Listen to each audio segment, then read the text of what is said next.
Welcome to Combat Sports in Africa. We're talking MMA at the African Games. The 13th edition of the African Games were held in Accra, Ghana from March 8th to March 23rd. The African Games featured various combat sports such as wrestling, boxing, judo, taekwondo, and karate.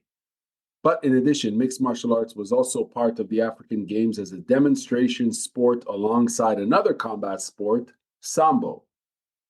Now, the following paragraphs are from a news release that I'm going to read. Quote, the Amateur Rules MMA tournament played out from Sunday to Monday under the Global Association of Mixed Martial Arts, GAMA, joining 6 other demonstration sports among 30 total disciplines. 8 of these are holding qualifiers for this summer's Paris 2024 Games. The 13th edition of the 4-year multi-sport event runs from 8th to 23rd March, organized by the African Union, the Association of National Olympic Committees of Africa, the Association of African Sports Confederation, and the Supreme Council for Sports in Africa. Officially recognized by the Association of African Sports Confederation, GAMA holds the vision of seeing the sport accepted internationally by the Olympic movement and one day entering the Olympic Games. Inclusion in the African Games provided a milestone for the sport, unquote. Okay, so the following interview is with the president of the Ghana Mixed Martial Arts Association, Mr. Jeff Taylor. Let's dive right into it. We've got the president of Ghana's Mixed Martial Arts Association, Mr. Jeff Taylor. Jeff, how are you doing? I'm wonderful. How are you guys? Doing great, doing great. Thank you very much for joining us here. My first question for you is, what were Team Ghana's standout moments and major challenges at the 13th African Games? Well, our standout moments is that we basically endured most of our events. We went all the way. We had a few, I think we only had one event that didn't go all the way, maybe 2. But other than that, we went all the way, all 3 rounds. So it was really, really impressive. Some of our challenges is that we were challenging with some of the groundwork in the Taekwondo and Jiu-Jitsu. The Jiu-Jitsu groundwork. So that was some of the challenges. But other than that, I was, everything else was pretty good. Overall, Team Ghana obviously made the podium, and the team won 3 silver medals and 5 bronze medals. Is that correct? That's correct. That right. Was the amount of medals that we won. Right on. Speak to us if you want to, speak about a particular athlete on the team that really rose to the occasion and represented. Is there anyone in particular you want to highlight for us? 1 or 2, maybe? Well, we had a few events that was probably not as when I should say we had some premature stoppage. One event we were winning and they stopped the fight. They thought the girl had tapped out when she really was just feeling for herself, Right. But we had some really critical wins. And we just did very well overall. Leading up to the tournament, how did the team prepare for this big moment? This is a big, it's the African Games, first time ever MMA is being shown as a demonstration sport. I'm sure there's a lot of pressure. So the question is, how did the team prepare for this major opportunity? Well, Ghana, we've been doing several MMA bouts in the past, but none at this caliber for the amateurs. And so we started preparing a lot of groundwork. We really had to work very hard on groundwork. But the way that we wasn't sure that we were going to get to African Games until late. So that's what kind of hindered us. So the challenges was we didn't have enough time to prepare, but we were able to endure, like I said, in order for us to get 8 medals, even if it was only bronze and silver in some of them, we still are very, very thankful. And I feel like next uh, 4 years or 3 years now, because it's really supposed to be the 2023 African Games, we will perform and showcase ourselves better. You mentioned that some of the athletes, I think, were not fully versed, correct me if I'm wrong, in the ground game as far as their overall MMA. Can you speak to us a bit about that and why that's the case? Are you saying that Ghana is predominantly a striking team? We know that Ghana has a huge boxing scene, amateur and pro, but is there some grappling that's lacking as far as from what you've seen in the MMA scene? Yes, exactly. We have been uh, having a lot of training in upper fighting, boxing, even kickboxing. Right. But you know, Taekwondo, excuse me, Jiu-Jitsu, regular wrestling is some of the challenges that we face. It's, you know, one of the things about Africa in a whole, having the skill level and being able to um, immediately you get into a situation, you know what to come out of, or if someone's trying to put you in some kind of submission hold, you know what to do immediately, and it needs to be second nature. Right. So time is important. You know, I've been in Africa for years and years and years building this sport, and I understand that in order to get something to be second nature, you need more time. You know, but again, I was very impressed with my fighters on how they performed and what they could do even in the ring. You know, Africa alone is, most of our fighters are very strong, very, very strong. And they have the endurance. You know, their training is very, very critical, you know, and hard. You know, the Ghanaian fighters, we train for endurance. So you didn't see most of us getting tired. But like I said, when they got to the ground, some of the things that should come instantly in reaction so you wouldn't get caught into a situation, they were lacking. But we're working on it right now. So, Jeff, you're obviously the president of Ghana Mixed Martial Arts Association. What other hats do you wear in the association? Are you a coach, instructor? To tell us a little bit about yourself within the context of martial arts and mixed martial arts. Okay, great question. So I've been in martial arts my whole life, since as long as I can remember. My mom and my siblings, we were under karate for years. As I got into high school and school, I did wrestling. So I've been into martial arts for a long time. But I'm into everything. We've done some small training with the fighters and some things, but I wouldn't consider me the best trainer. Right now, MMA is one of the fastest growing combat sports. Well, it is the fastest growing combat sport. It's riding right up with boxing. I don't know if you did the research on it, but we have to get trainers that's beyond my skill level. I've done some small training and helping out and stuff like that, and I will continue doing that. But we have to get extreme, well-versed trainers that can take us to the next level. It's very, very, very, very imperative for that. Like I explained before, we have the strength, we have the fighters. It's just about the training. In terms of audience development and even awareness of mixed martial art as a sport, obviously Ghana loves boxing. We all know that. On the amateur, the professional side, they're a boxing crazy country. I think it's fair to say that. But as far as mixed martial arts, MMA, and I'm speaking professional mixed martial arts, UFC, PFL, and so on, how popular is MMA as a sport in Ghana as far as audiences consuming the content, watching this, that, and the other? Yeah, you'll be surprised. It's very, very popular. It's getting even more popular.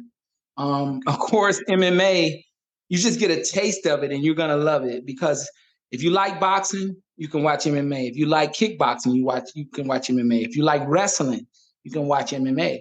And it's real. It's not like some of the WWE wrestling where it's kind of staged. This one is real combat. So, you know, it's they love it. Everybody I talk to that's had the experience of watching it love it. You know, it's mainly about educating them and getting them the opportunity to understand the sport and understand that the sport that we're in is not any more dangerous than any of the other sports. And the reason I say that is because we have some of the same rules. If you're doing jujitsu, then you have the same rules. If you're doing judo, then you got some of the same rules. If you do boxing, kickboxing, Muay Thai, you got some of the same rules. So it's not like it's any more dangerous than any one of the other sports. It's just mixed. That's why they call it mixed martial arts. And that's the education that we have to give some of the people, because it can look like it's more dangerous, but it's not. Right. And you're speaking about, you know, the coaching scene as far as elevating the coaching for MMA in Ghana. Currently, would you say, you paint the picture for us in terms of like how many MMA gyms are there in Accra? You're in Accra, Ghana, right? You're in the capital? Yes, I'm in Accra. Right. So give us an idea as to how many pure MMA gyms there are We have very few. Me personally, I only know of two, and most of those gyms are not as active as they should. But we have more judo, uh, uh, boxing, and a lot of boxing gyms and stuff like that. So we don't have very many camps that's geared toward MMA specific. That's one of the things that I'm working on, trying to get going. Gamma, the international body, has been extremely helpful with trying to help build MMA all over. So with their help, we've been trying to get the education and the gym set up. We had a meeting like right after our event about this specific thing in gyms, and they're on board to help us build so we can get, you know, as many as we can facilities for training.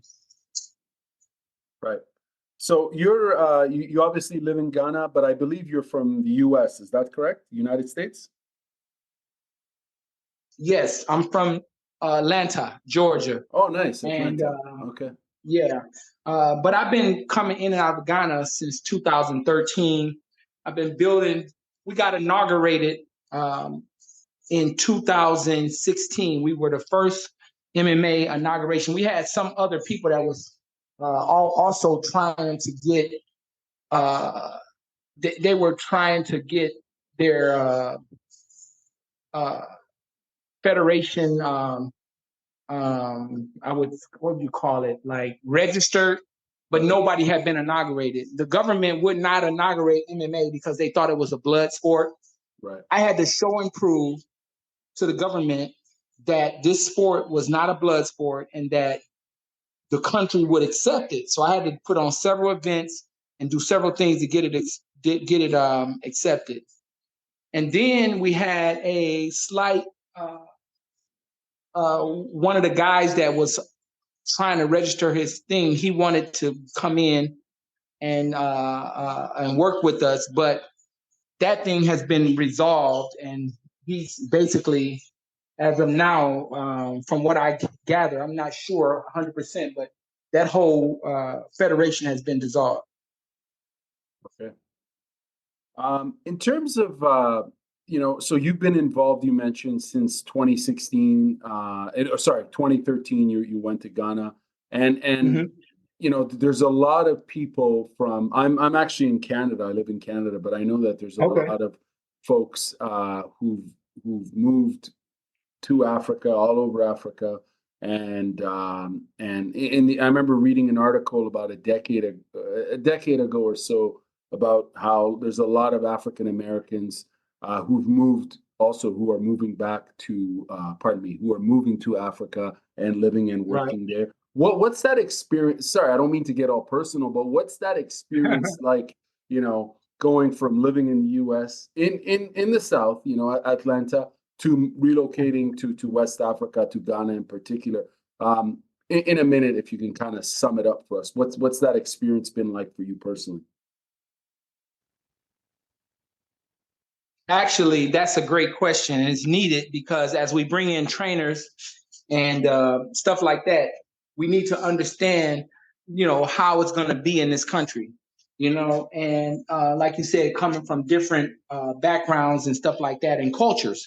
Right. So yes, to sum up that question, it is it's somewhat difficult, but it's more rewarding, and our people in Africa, and when I say our, as Black Americans, Mm-hmm. or what they would consider African first Americans, right.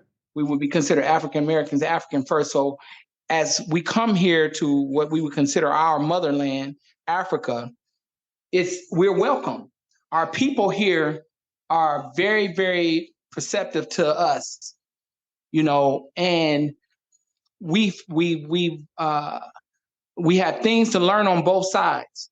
Americans need to learn a lot more about their old culture and about a lot of standards that we need to uphold, and as well as we can help bring in certain standards and economic structures from that we learned in America.